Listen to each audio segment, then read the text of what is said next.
The Southern legal system became an instrument of intimidation.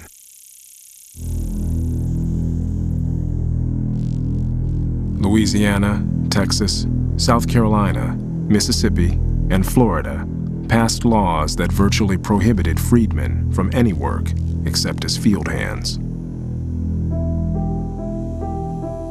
The laws were called Black Codes.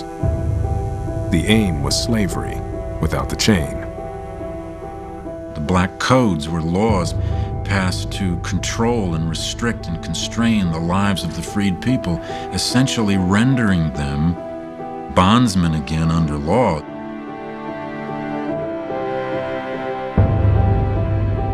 Some states made it illegal for freedmen to handle weapons and restricted them from buying or renting land. Black children could be seized from poor families and forced to work in the fields. If a black man had no job, he could be jailed and auctioned to a planter for his labor. They make a travesty of the freedom that African Americans have acquired. They are so far from any notion of fairness or freedom that even Northerners who are not egalitarians say these laws are unacceptable.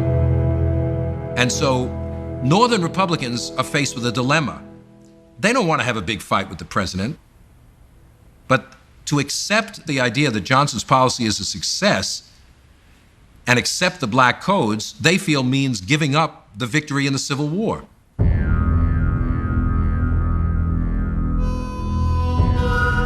To Louisiana's black veterans, one freedman offered this advice: "I would say to every colored soldier, bring your gun home."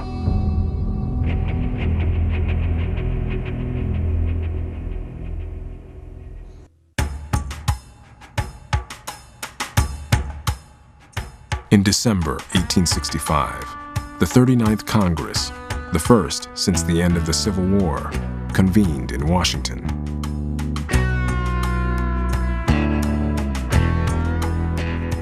More than 60 former Confederates prepared to take their seats, including 4 generals, 4 colonels, and 6 Confederate cabinet officers.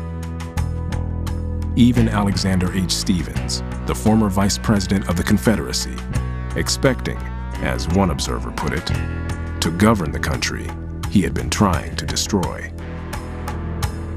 If the South was going to rise again, so to speak, control its own political life, control the freed people, indeed, if ex-Confederates themselves were going to be allowed back into leadership at the national level, then to so many white Northerners it seemed like the war would have been fought in vain.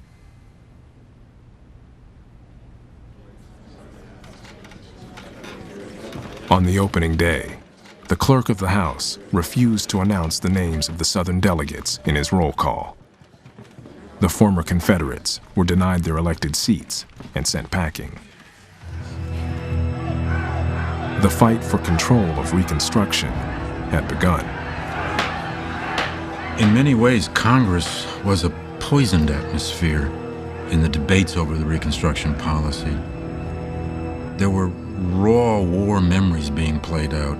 There were visceral hatreds being played out on the floor of Congress between Republicans and Democrats. These debates are between men who have experienced this war, who have fought this war. They are fighting literally about the meaning of that conflict they have just fought. Northern Democrats sided with Johnson and railed against Republicans across the aisle. Washington must get out of the way, they insisted, and let Southerners run their own affairs. The Democrats had always identified themselves as the party of the white man. They very explicitly said, we are here to protect the rights of white men, North and South. And how do we do that? We hold the Union together. For that reason, the Democrats saw themselves as trying to put North and South together as quickly as possible during the Civil War, and as soon as it's over, trying to knit North and South together at the expense of black men.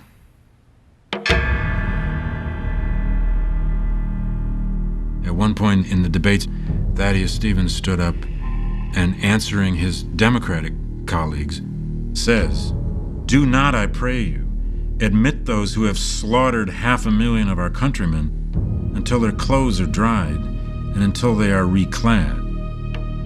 I do not wish to sit side by side with men whose garments smell of the blood of my kindred." It was Stevens' way of saying, we're going to keep the South out of the Union as long as we can, and we're not going to allow anybody back in here who was responsible for making the war.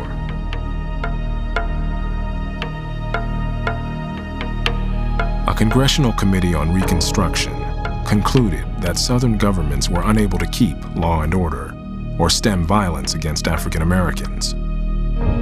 Allowing Southern states unchecked power so soon after the war, the committee said, was madness and lunacy.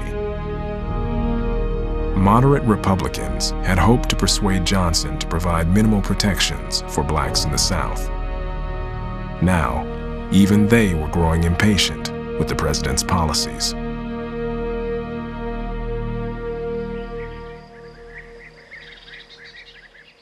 In March 1866, both houses of Congress passed a landmark civil rights bill that protected the rights of American citizens without regard to race.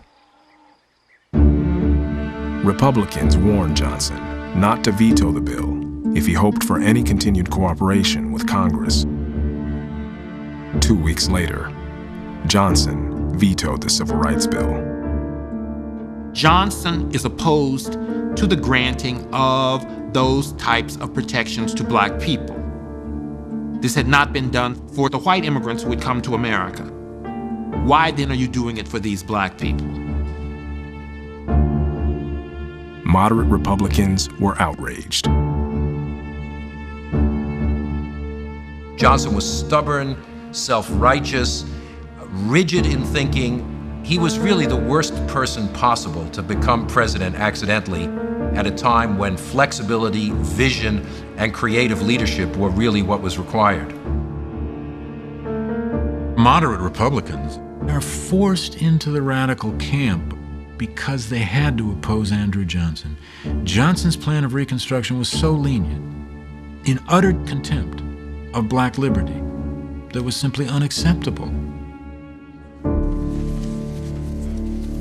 A united Republican Party overrode Johnson's veto. America had its first Civil Rights Act. But many in Congress argued that the act was not enough, that safeguarding civil rights required changes to the Constitution itself. Republican leaders proposed a new amendment. The 14th Amendment becomes the crux of the political battle in 1866.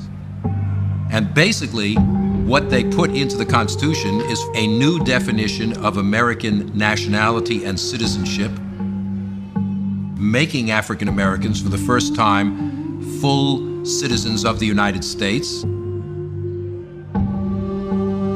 This is the origin of the concept of civil rights in American society. Rights which obtain to you as a citizen, which cannot be rescinded because of your race.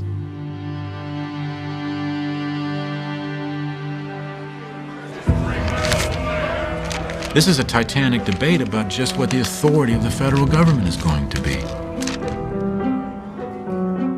There were plenty of Americans who argued the federal government had no right to declare black people citizens. The Democrats are constantly putting forward racist arguments. You are eradicating a line between black and white which has existed forever.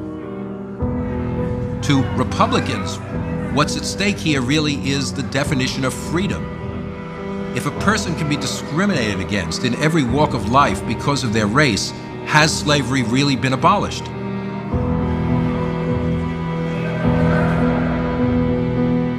Congress overwhelmingly passed the 14th Amendment, but it had to be ratified by 3/4 of the states.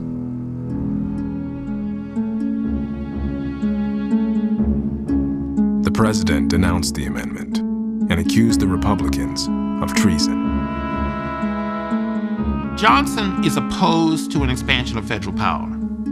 For him, constitutional authority resides at the state level, not at the national level.